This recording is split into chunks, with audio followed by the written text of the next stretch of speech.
Bom dia, bom dia, pessoal. Estamos ao vivo aqui nesse evento de hoje de manhã da OABDF para falar sobre a questão da mediação penal. Vamos falar com o doutor Luciano Loyola. Estou só esperando aqui ele entrar e aparecer para a gente aceitar ele e começar. Bom dia a todos, vamos entrando. Eduardo Ataíde. Olá, olá, todo mundo acenando. Olá.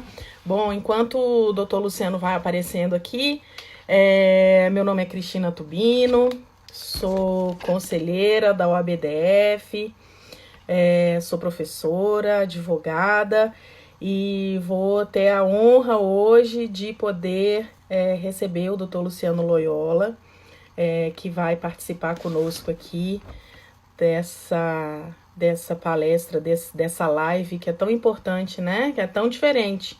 A gente falar um pouco sobre mediação penal dentro do âmbito da violência doméstica, né? Como é que isso pode funcionar para a gente, né? Então vamos lá. Ó, doutor Luciano, ele está entrando aqui. Estamos conectando. Olá, bom dia! Bom dia, Tudo quase tarde. bom?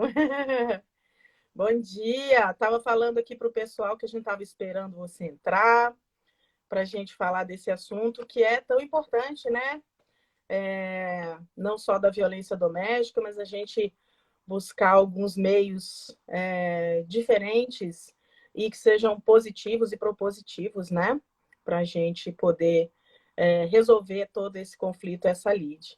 Então, queria, em nome da OAB, primeiro de tudo, te dar as boas-vindas, agradecer ao doutor Luciano por ter aceitado o nosso convite, né? Doutor Luciano, que é um estudioso do tema, que é tenente-coronel da Polícia Militar, que é mestre e doutor, né, pela Universidade de Coimbra e que nos seus trabalhos, nas suas teses, tratou sobre esse assunto da mediação penal, né? Vou pedir para o doutor Luciano se apresentar, falar mais sobre ele. Nós temos também da Comissão de Métodos Colaborativos da OAB, né, com o nosso presidente querido Silvio. E queria, nesse comecinho, quando todo mundo está entrando, doutor Luciano, você falar um pouquinho mais de você, da sua experiência, para depois a gente entrar no tema. Obrigado pelas boas-vindas, doutora Cristina. Dizer com satisfação imensa, inclusive até lhe falei que quando estava divulgando o evento nas minhas redes sociais, vários colegas, vários amigos, conheço a doutora Cristina, foi minha aluna, foi minha professora, aprendi muito com ela. Então, fico muito feliz em poder estar nessa manhã debatendo com a senhora, né, um assunto tão importante como esse. Como a senhora mesmo disse, de fato, eu tive a oportunidade, nos meus estudos em sede de mestrado e doutorado, pela Universidade de Coimbra, se dedicar à matéria afeta as práticas restaurativas, justiça restaurativa, mediação de conflitos cíveis e criminais. E, Uhum. obviamente, a carreira também como policial militar, por ser um estudioso das ciências policiais, da criminologia e segurança pública, o meu modo, em relação a essa questão, esse entrecruzamento dessas duas áreas me fez entender e compreender como a mediação de conflitos, né, a gestão pacífica de conflitos pode, de certa forma, ser utilizada como instrumento de prevenção da violência e da criminalidade. Então, é uma satisfação imensa ter sido convidado, né, através da doutora Andréa Saboia, secretária adjunta, né, da OABDF. Nossa querida Andréia, que é uma máquina na OAB. Exato, exato.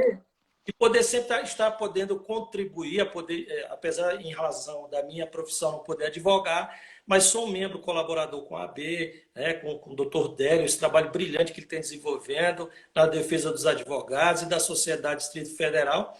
E temos aí nossa participação na escola superior, no conselho editorial da revista OAB 360 Graus, que a gente teve a oportunidade de lançar um número com uma quantidade expressiva de artigos, né? Por conta da pandemia deu uma parada, mas iremos retornar em breve. E também colaborando, né, na Comissão de Métodos Colaborativos, com a doutora Daniele Prata, com o doutor Silvio, nosso presidente, e poder, de certa forma, alargar o campo de debate das ciências jurídicas no âmbito da OAB. A gente está com muitos projetos futuros de publicações de obras coletivas e da nossa revista também. E essa temática, violência doméstica, é um dos primeiros temas que a gente pretende abordar, né? Tentar alavancar uma publicação para, de certa forma, divulgar o trabalho que tem sido desenvolvido nas comissões de defesa da mulher pela OABDF, que é um trabalho muito importante e precisa dar uma maior amplitude, né, e publicidade. Sim.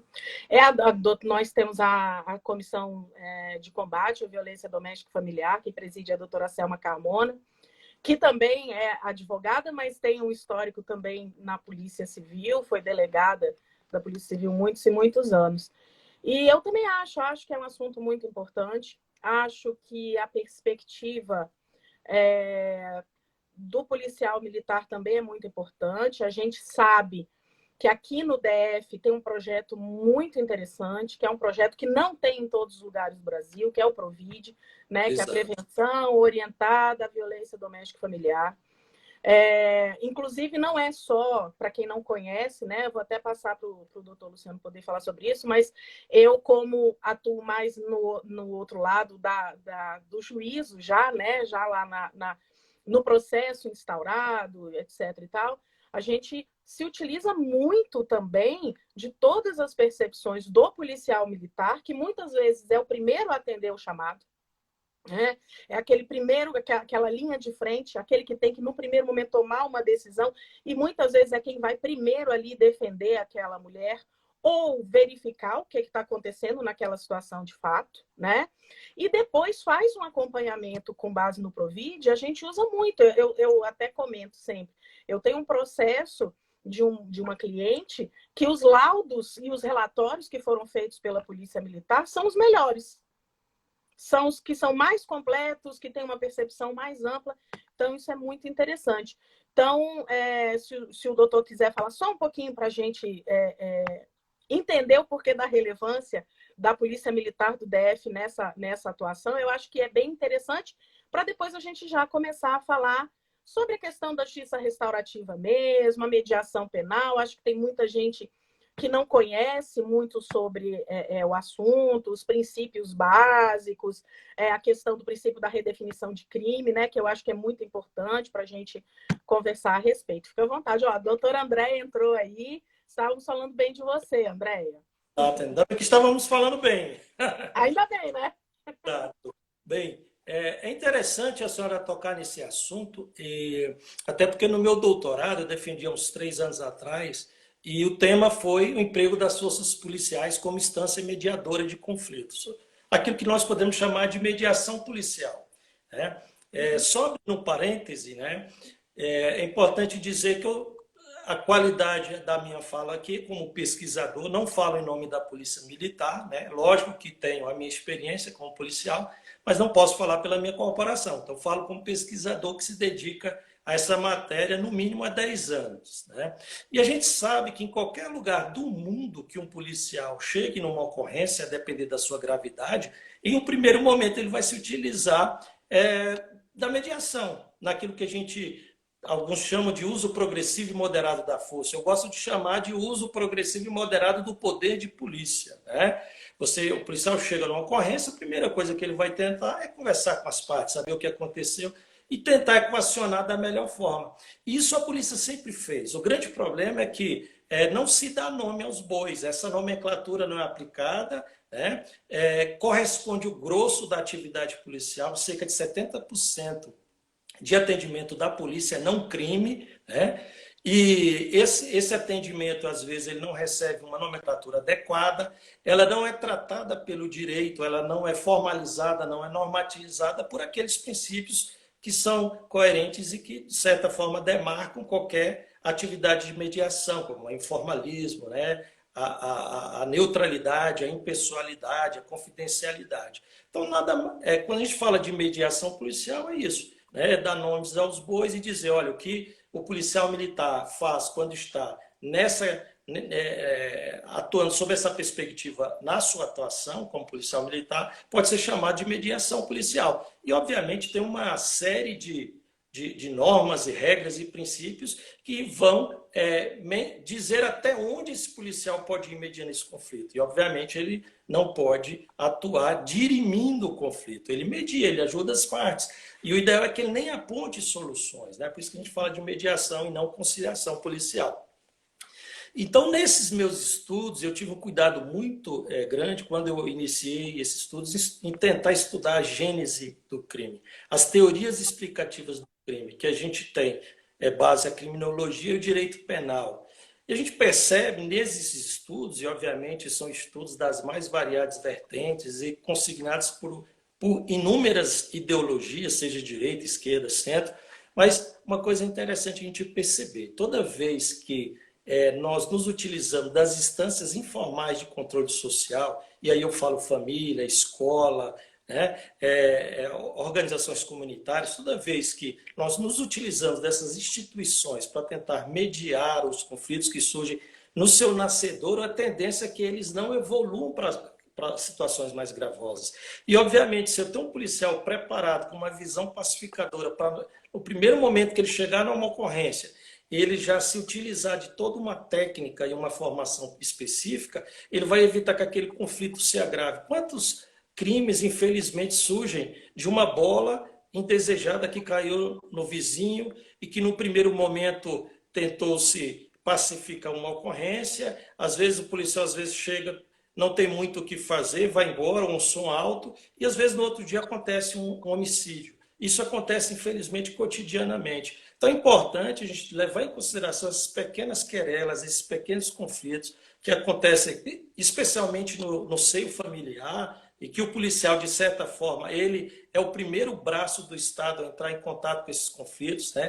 Trabalhando diuturnamente, de segunda a segunda, 24 horas por dia. Eu creio que não tenha, talvez, outro órgão do Estado que você pode acioná-lo a uma ligação, né? E que ele pode ir até a sua casa qualquer hora do dia ou da noite. Então, essa discussão a respeito da mediação, de como a gente pode aproveitar de maneira inteligente esse policial que já está na rua, já está em contato com o conflito. Então, quando a gente fala de mediação policial, e esse foi o tema da minha tese de doutorado, ela caminha nesse sentido, de aproveitar pelo princípio da oportunidade, né, esse profissional que está devotado em defesa da sociedade em todo o Brasil, que são os nossos policiais militares, obviamente os nossos policiais civis também nas delegacias, que também têm desempenhado alguns trabalhos muito interessantes, como os do CRIMS. Né? Então, acho que é uma corrente, né, de apoio. O sistema de justiça criminal, e aí o grande problema é esse. Eu entendo que esse sistema, na verdade, ele funciona de forma muito deficitária.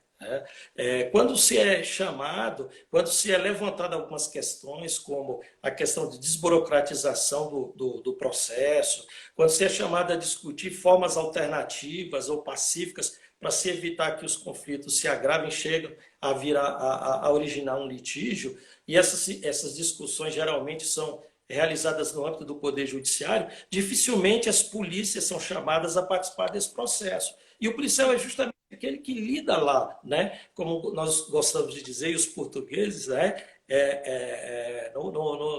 No chão de fábrica. Então é importante a gente fazer os policiais militares adentrarem esse debate. Hoje, o nível dos nossos policiais militares e civis e federais no Brasil inteiro é um número elevadíssimo.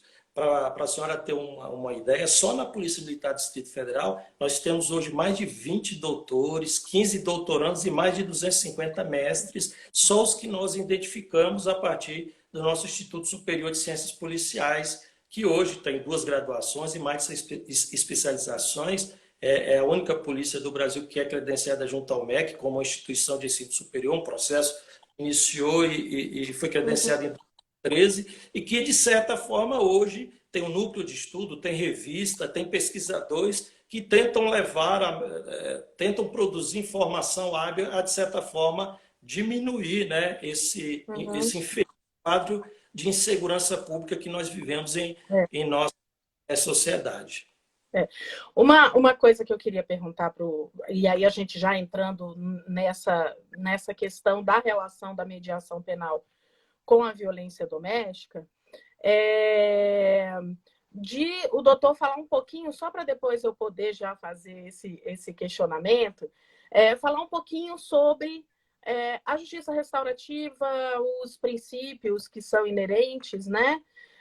Porque a gente, às vezes, dentro de uma situação de violência doméstica, a gente tem um conflito que é um conflito muito mais complexo do que aquele que aparenta, né? Naquele primeiro momento. Às vezes a gente tem uma. E para isso é importante a qualificação do policial naquele momento, né?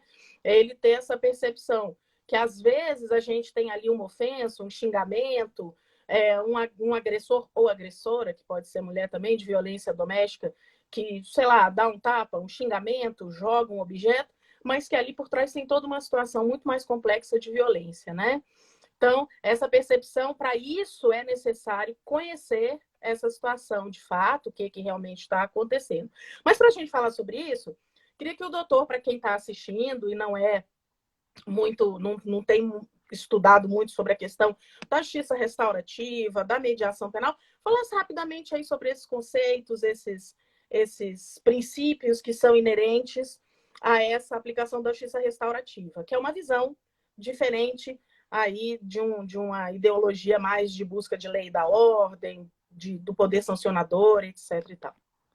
Positivo. Excelente a sua pergunta. Eu me lembro que quando eu vi falar da justiça restaurativa, eu estava no primeiro mês do meu mestrado, na Universidade de Coimbra, no auditório, nós tivemos a presença de um pesquisador espanhol, ministrou uma palestra, e ali eu ouvi pela primeira vez algo mais concreto sobre o que seria essa chamada justiça restaurativa. E é importante, nas minhas falas, nas minhas palestras, nas minhas aulas, eu dedico mais da metade da minha fala justamente para apresentar isso como uma boa professora e docente, né, preocupada com a didática. É importante a gente, fazer com que os nossos ouvintes, de certa forma, entendam o que a gente está falando. Né? A gente tem que ter um pressuposto teórico, né, para sair dele. Né? Exatamente.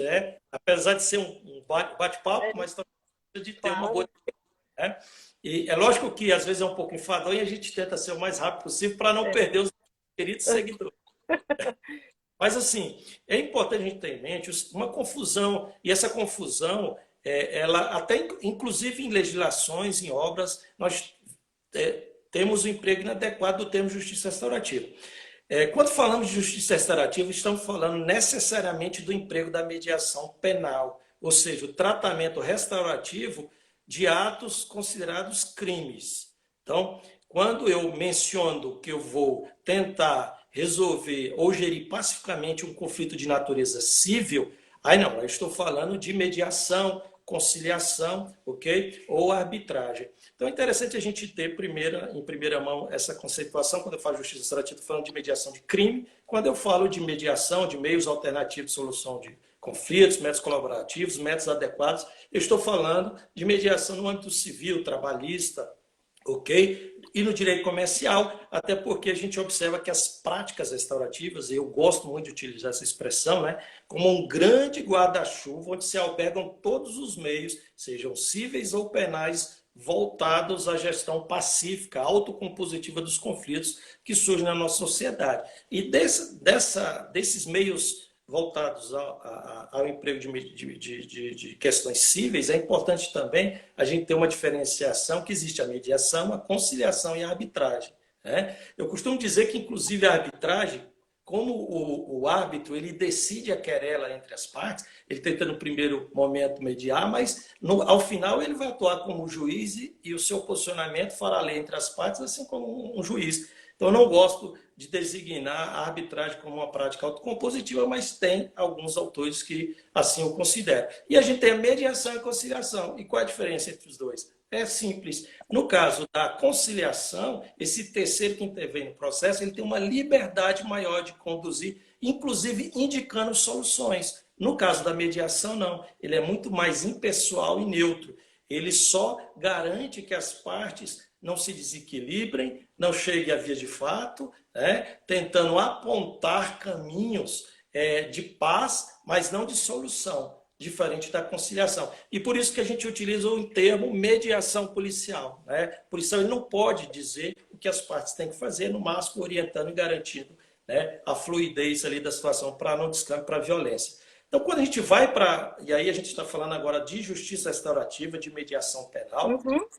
é algo muito mais complexo. Inclusive, em minha tese, eu defendo a ideia que, no caso das polícias militares, há limites muito fortes do policial militar tentar mediar conflitos de natureza criminal, e aí eu nem falo de violência doméstica. Tá? Então, no caso das polícias civis, existe um movimento dentro das delegacias, no caso da Lei 9.099, o Ministério Público de alguns estados tem tentado não tem tentado dificultar nesses projetos, entre aspas, por entender que existe ali uma invasão de competência, mas hoje esse entendimento tem melhorado muito, inclusive com alguns acordos de cooperação técnica entre os TJs dos estados e as delegacias, no sentido de formar delegados para que aquelas conciliações que eles realizam na delegacia em sede de 9.099, excetuando, obviamente, as questões de Lei Maria da Penha, poderão ser homologados pelo Poder Judiciário.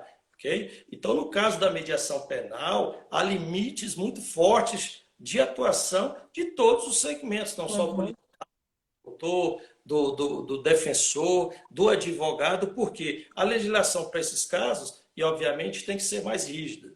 Então, o Estado, ele também assume um papel preponderante na lide. Né? Por quê? E aí, quando a gente percebe, e a gente se pergunta, de onde surgiu essa abordagem, essa nova abordagem em relação ao direito, chamada de justiça restaurativa? Alguns teóricos apontam lá a década de 70 do século passado, né? Que, e aí, infelizmente, a gente não tem o tempo hábil para a gente mencionar de forma mais específica, mas foi uma forma diferenciada de que em determinado momento da história tentou-se resgatar essas práticas para tratamento também de questões de ordem criminal. Por quê? Vários estudiosos no âmbito do direito penal, da criminologia, da sociologia, e nós temos também a vitimologia, e é importante os estudos no âmbito da vitimologia, que é uma área do conhecimento voltada a estudar e se interessar e valorizar mais o papel da vítima no processo penal. E essas críticas surgem porque quando a gente percebe, no caso de um homicídio, um filho que perde um pai ou uma mãe e que vai ser afetado durante toda a sua vida sem um pai ou uma mãe, qual é o tratamento que a sociedade, que o Estado e que o autor dá a essa vítima? Será que o papel do Estado ele é preenchido somente com o ideal retribucionista de impor pena? E às vezes no processo penal, a lógica do processo penal inibe até a vítima de participar em determinadas situações. Então, é uma briga entre o Ministério Público, o advogado e o juiz, e a vítima ela fica a ver navios. E aí, aproveitando essa oportunidade de falar dessa questão, a gente pode traçar um paralelo, obviamente, né? Vai falar um pouco mais à frente, a questão da vítima de violência doméstica. Será que o papel do Estado ele é cumprido somente quando usamos o braço forte da lei? E é interessante essa discussão, porque o senso comum, de modo geral, e é aquilo que a gente ouve todos os dias nas nossas TVs, né, através dos meios de comunicação, e obviamente permeado por uma sociedade extremamente violenta como a brasileira, em que se morre mais de 60 mil pessoas por ano. Né? E a gente está vendo aí os números de Covid, né, espantados, são alarmantes, né? Mas no caso do Covid, a gente tem uma máscara, a gente pode se proteger. No caso da violência, não. Você não tem como sair com colete ou todos saírem armados. Inclusive, até peço desculpa, eu estou um pouquinho fã, também estou aqui isolado no meu quarto, né? Se recuperando, né? Final de Covid, né? Testei positivo, mas estou me recuperando, né? Tive alguns contratempos, mas não precisei ser hospitalizado. Então, a gente percebe que essa questão da violência que todo dia bate à nossa porta, de certa forma, conturba muito o nosso ponto de vista a respeito de como a gente trata o crime.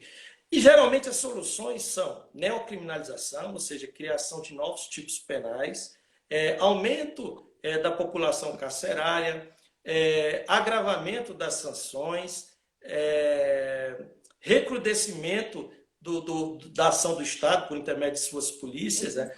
Então, são medidas que a gente... E aqui eu não estou falando que essas medidas não são adequadas. O problema é que elas não podem ser aplicadas exclusivamente sob esse viés. Existem outros tratamentos, e eu costumo dizer que para cada situação, uma situação. É uso progressivo e moderado do poder do Estado. Tem momento que o Estado tem que ser forte, é linha, pau e bomba, assim como a polícia. Tem momentos que chega que qualquer cidadão ele vai querer que a polícia haja de forma enérgica, porque valores e princípios fundamentais da sociedade estão sendo afetados.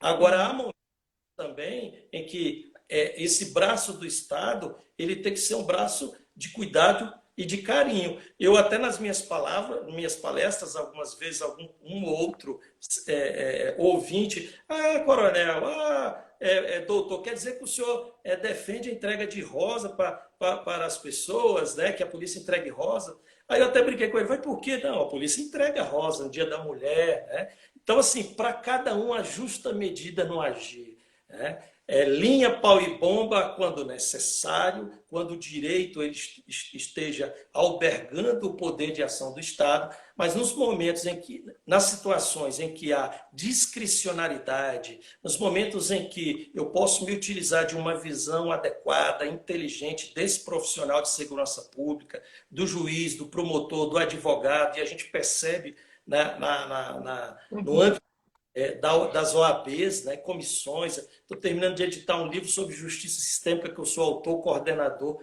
Um trabalho belíssimo com integrantes de várias comissões, né, de direito, com uma visão sistematizada do direito penal, do direito civil, incluindo juízes que de certa forma, manejam as lides que chegam à sua presença de uma forma muito mais ampla do que a mera aplicação do direito ao caso concreto. Legal. Bom, aí agora eu queria conversar um pouquinho, doutor Luciano, mais sobre a questão mesmo da aplicação da mediação no âmbito da violência doméstica. Eu vi a doutora Cíntia, que acho que ainda está nos assistindo, que é a presidente da Comissão de Diversidade Sexual do OAB. Doutora Selma também está aí. E aí eu vou contar uma coisa engraçada, assim. Quando a doutora Andréa me convidou, falou, para você fazer a condução e fazer esse debate com o doutor Luciano sobre mediação em violência doméstica, eu até brinquei com ela, falei, Andréa, eu não sou muito boa para isso não, porque eu tenho uma visão um pouco diferente dessa questão de mediação penal em violência doméstica, não como um todo, né? É porque eu acho que... E aí daqui a pouco eu vou justificar. Mas aí eu falei para ela, não, eu quero fazer porque eu acho que a gente tem que também ampliar a nossa visão, os nossos horizontes e ver, porque às vezes é um desconhecimento meu, né?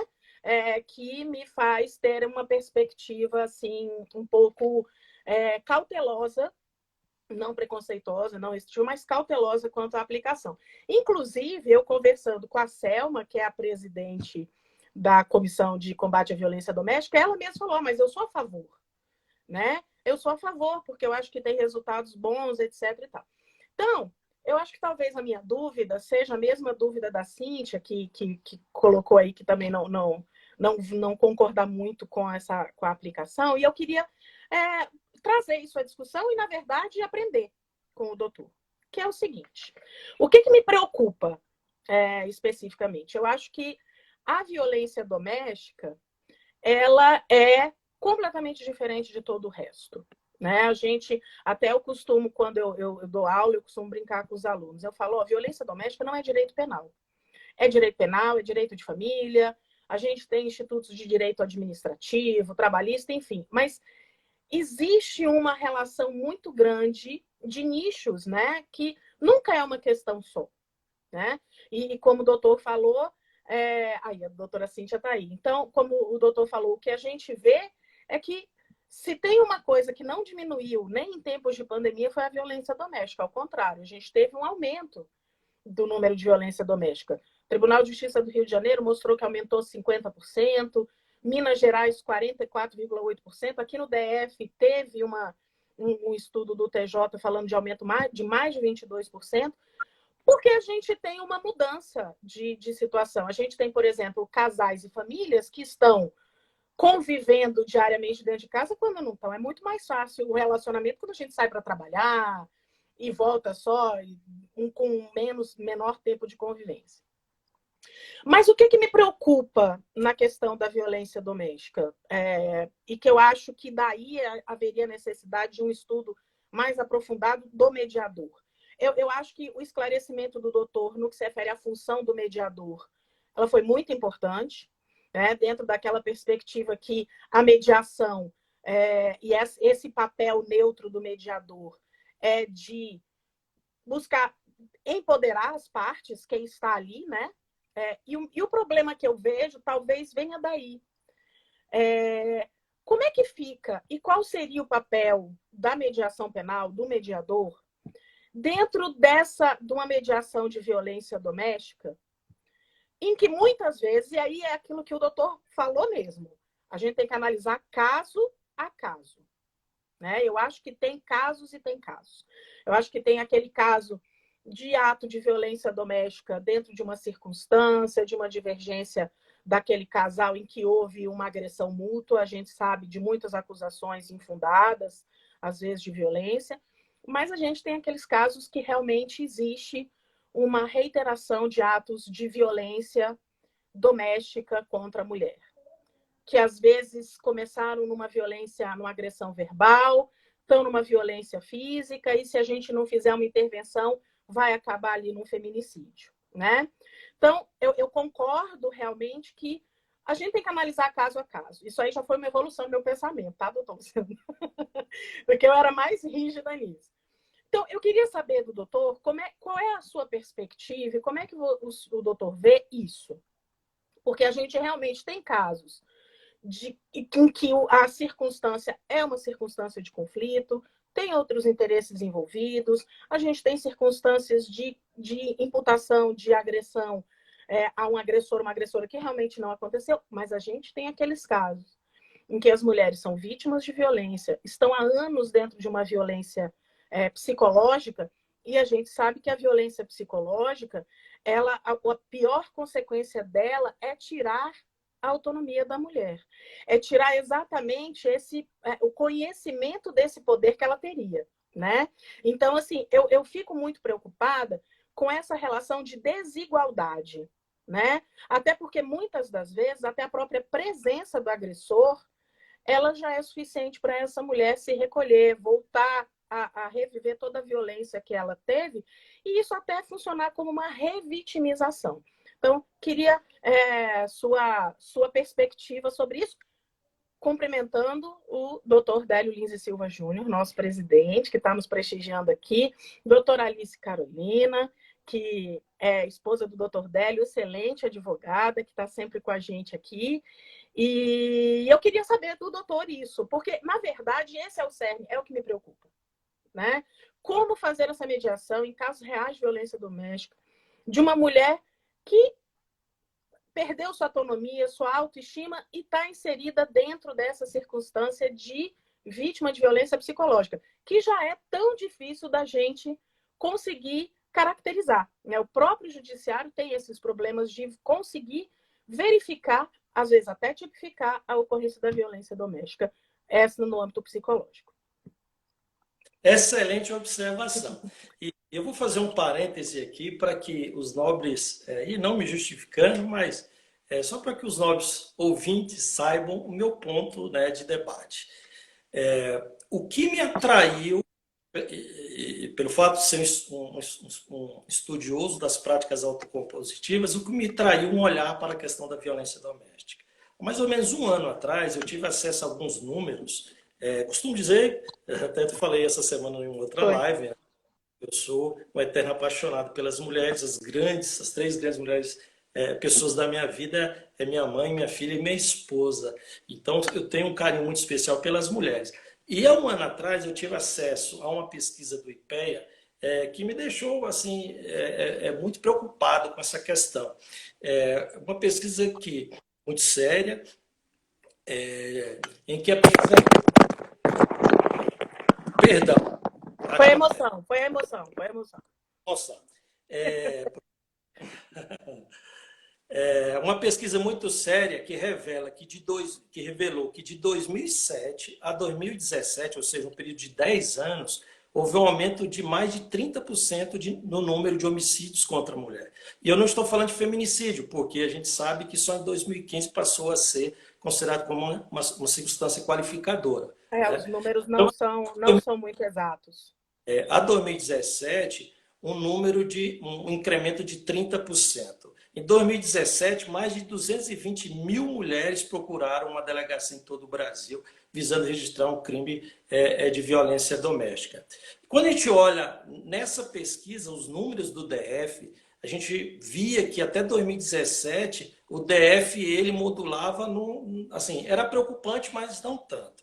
De 2017 para cá, houve um incremento sensível aqui no Distrito Federal. É um problema que não é só nosso. Né? Para vocês terem uma ideia, em 2017 nós tivemos 18 casos. Em 2018, passou-se a 28 casos. Em 2019, 33. Né? Nesse primeiro trimestre, graças a Deus, apesar do número ser elevado, mas ainda foi menor do que o trimestre do ano passado. A gente está com 5 feminicídios, né, nesse primeiro trimestre. Em 2019, nós tivemos 7. Esses dados todos que eu estou passando constam no site da Secretaria de Segurança Pública. Então, no DF, a gente observa que o feminicídio vem aumentando. No DF, a gente observa, assim como no Brasil, que a violência tem aumentado. E isso me despertou o interesse em poder alavancar os meus estudos em sede de práticas autocompositivas, todo o arcabouço teórico que eu tinha a respeito do que de fato pode ou não auxiliar a prevenção da violência e da criminalidade. Eu vi aqui que eu comprei aqui um aparelho todo especial para segurar aqui o meu celular e ele vai deslizando e explode. Mas eu estou só de olho nele aqui. Ele quer me trair, mas não vai conseguir. Então, o mal atuando, sabia que o mal, quando a gente está falando do bem... Eu continuo apoiando o celular no livro, nas coisas assim, esses aí não caem, não. Hashtag fica a dica.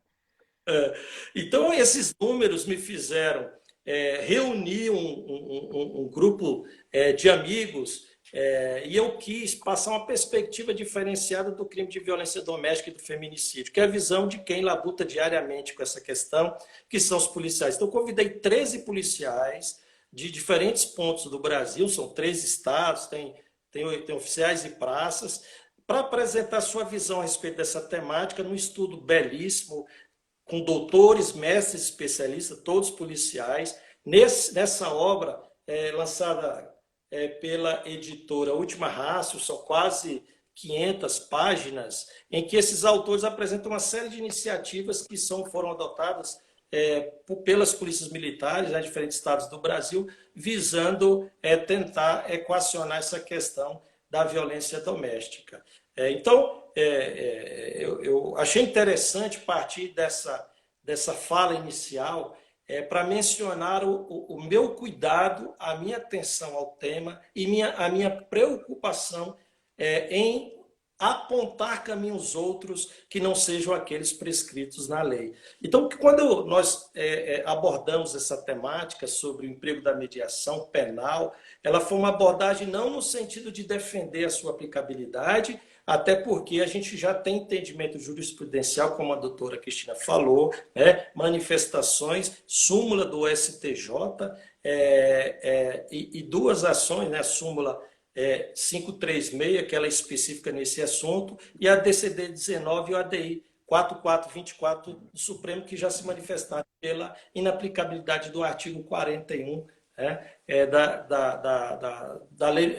pela constitucionalidade do artigo 41 da Lei Maria da Penha, no sentido de vedar o emprego da Lei 9.099 nos casos de violência doméstica praticada contra a mulher. Então, essa questão não há o que mais ter debate. É lógico que essas decisões, essa manifestação do Supremo, ela demonstra que houve e há advogados, juízes, promotores, né? Juízes estudiosos que não concordam muito com essa vedação. Eu prefiro ter muita cautela. Como eu falei, eu tenho muita cautela no emprego da mediação em sede de justiça criminal. Por que temos que ter essa cautela? Porque é algo muito complexo. Né? A gente percebe, e agora interessante a senhora falar dos aumentos, de fato, né? Por conta da pandemia, aumento, incremento considerável. Inclusive, eu estava ouvindo no noticiário em Portugal alguns relatos de mais de 200% de aumento dos casos de violência doméstica em relação à pandemia. Inclusive, saiu recentemente, tem, né, saído uma série de legislações visando aprimorar a Lei Maria da Penha. Quem acompanha sabe que cotidianamente nós temos legislações alterando a Lei Maria da Penha. Nós tivemos a última, 14.022, né, de 7 de julho, justamente tentando equacionar essa questão de tratamento por conta dessa situação específica da pandemia que nós temos enfrentado. Então, o problema é grave, ele não pode ser tratado de qualquer forma. Então, nesse sentido, eu entendo, e aí é um entendimento meu, que a minha defesa é no sentido que a lei seja cumprida, policial militar ou qualquer outro profissional tomou conhecimento no caso de violência doméstica, esse caso deve ser levado à delegacia, ele não pode ser mediado, ele tem que ser tratado na esfera jurídico-criminal, ponto, não há o que se discutir. A minha abordagem, ela amplia esse âmbito de observação do problema em si, dentro de uma percepção de justiça sistêmica, de olhar para todos os envolvidos no processo. Obviamente, lançando luz à vítima, né? Mas também tentando olhar para o agressor, e o agressor é algo interessante, porque se a gente for observar, né, qual é a característica do agressor, ele geralmente não é reincidente, ele pertence a várias classes sociais. Então, qual é o tratamento que o Estado deve dar a esse indivíduo para que de fato ele não volte a praticar a mesma questão? Qual é o tratamento que o Estado e que nós vamos dar aos demais partícipes dessa violência? Às vezes aos pais, sogro que mora em casa, os filhos, menores, né? Os filhos sempre recebem, o doutor estava falando das consequências para um filho quando o pai é vítima de um homicídio. As crianças, os filhos são sempre muito deixados de lado, né? Nessas situações de violência doméstica, e eles são vítimas reflexas. Às vezes a gente tem alterações comportamentais que vão ter um reflexo muito lá na frente, né? Só agora que eu já lhe interrompi, sem educação nenhuma, eu só vou fazer uma observação numa coisa que o doutor falou que eu acho que é muito importante, assim. Eu acho que até de uma forma empírica, de um jeito não formalizado, por vezes, em determinados casos, os juízes, eles tentam, numa primeira audiência, porque a gente sabe que na violência doméstica, uma vez que chega o processo para a autoridade policial lá na Polícia Civil, pode ser requerida medida protetiva e a ação penal ocorre depois. Nessa medida protetiva, é instaurado um processo e pode até ter uma audiência de justificação, que vai acontecer quando os crimes forem de ação penal pública condicionada ou privada, né?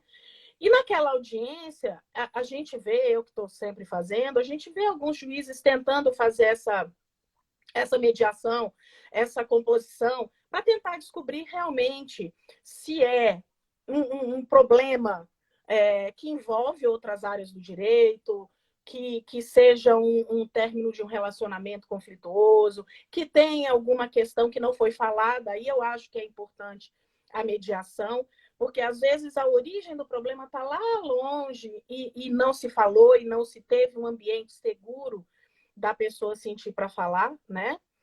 Então, se tenta fazer um pouquinho dessa mediação. Eu acho que até o fundamento da lei proibir os benefícios da 9.099, do artigo 41, nem são de não aceitar a mediação. Eu acho que são mais para impedir mesmo os institutos despenalizadores lá do 76 e do 89, que são a transação penal e a suspensão condicional do processo, para que não haja um recado de que seja um crime de, entre aspas, menor potencial ofensivo e o indivíduo bate na mulher, ou a mulher bate em outra mulher, a gente tem que lembrar isso, né? E acaba pagando uma cesta básica e resolvendo o problema. Eu acho que nem é tão da mediação, né? Mas eu acho que esses princípios, eles são importantes. O que a mim me preocupa, e aí eu acho que se a gente fosse ter algum ato de mediação, seria importante esse conhecimento do mediador, esse estudo, é o quê? É porque a gente, assim, eu leigamente, nos meus estudos superficiais, obviamente, quando a gente fala da mediação, a gente fala da justiça restaurativa, a gente tem que lembrar daquela ressignificação do crime, né? Que não é só uma violação a uma norma penal, é atingir o outro, é prejudicar o outro, né? E eu acho que em alguns casos até os agressores vão reconhecer isso. Mas existem casos em que o agressor realmente não reconhece, que nem o doutor estava falando. É uma questão cultural, é uma questão que decorre da violência de gênero. Infelizmente, a gente ainda tem agressores que entendem que a mulher seria um objeto, seriam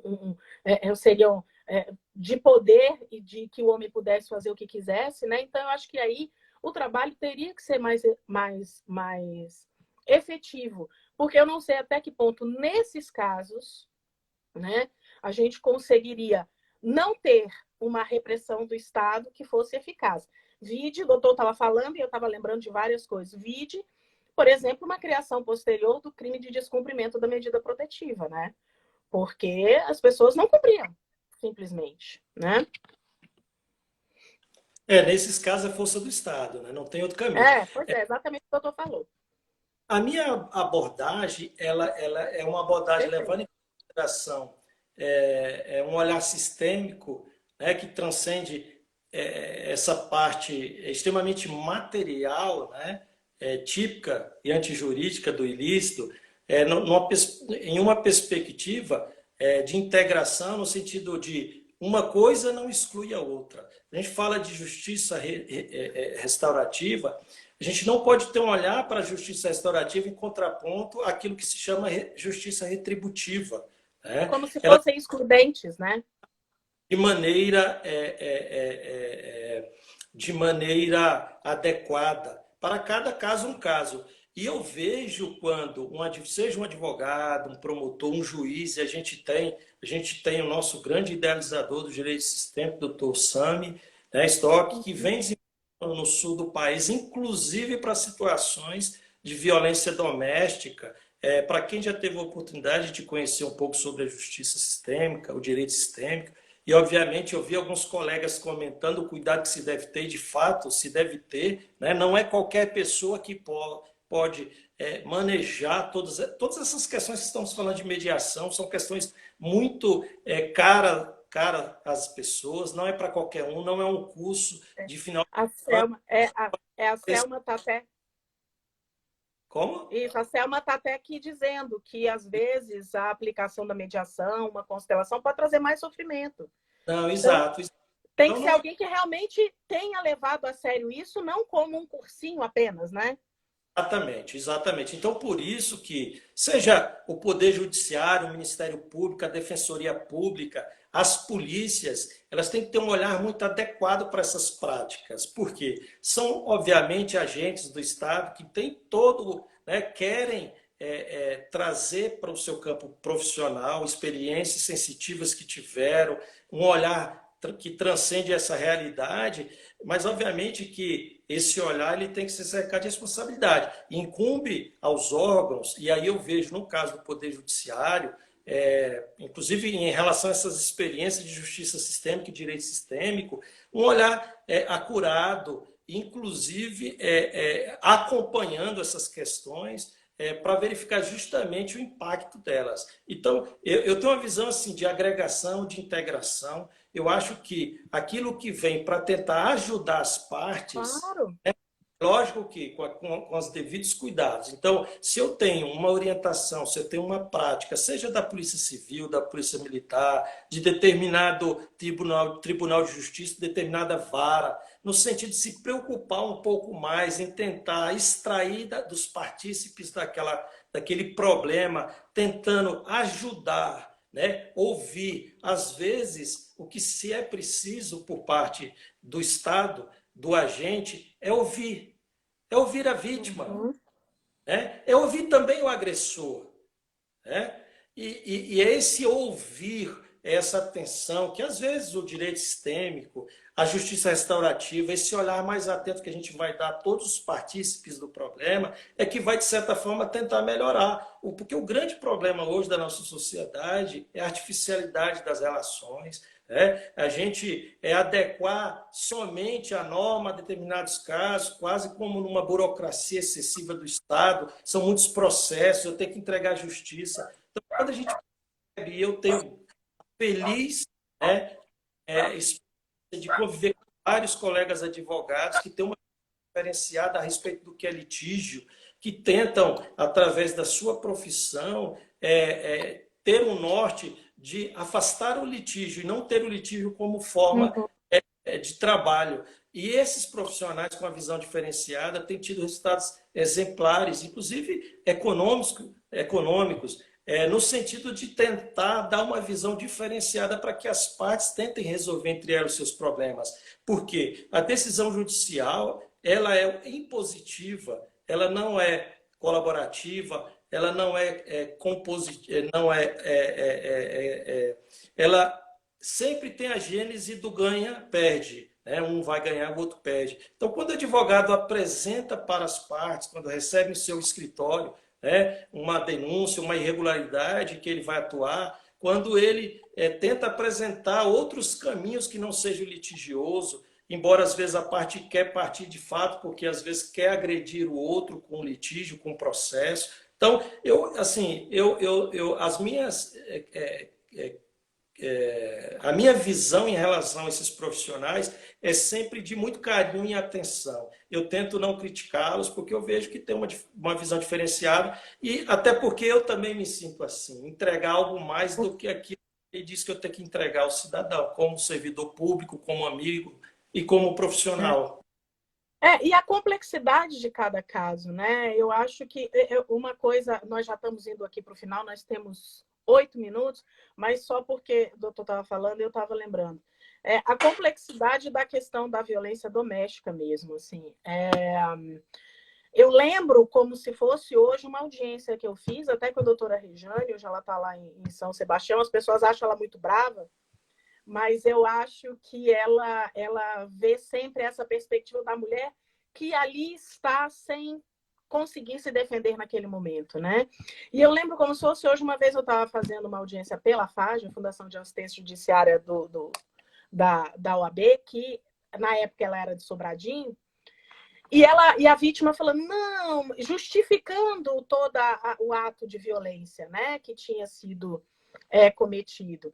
Que eu acho que tem muita relação com os conceitos de culpa, inocência, compensação, que a gente fala lá na questão da visão sistêmica, né?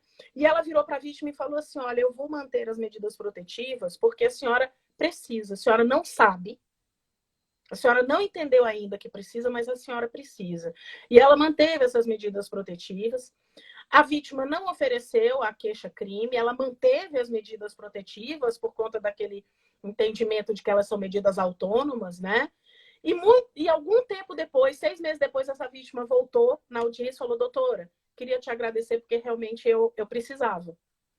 Por quê? Porque aquela relação que havia entre eles era uma relação desigual, entre aspas, de poder, né? Então, ela realmente, a gente tinha essa circunstância, né? E eu concordo com o doutor, eu acho que existe uma questão que é muito, que a gente tem que observar e ver de uma forma muito tranquila, que é a necessidade da experiência, a diferença dos casos, a complexidade dos casos.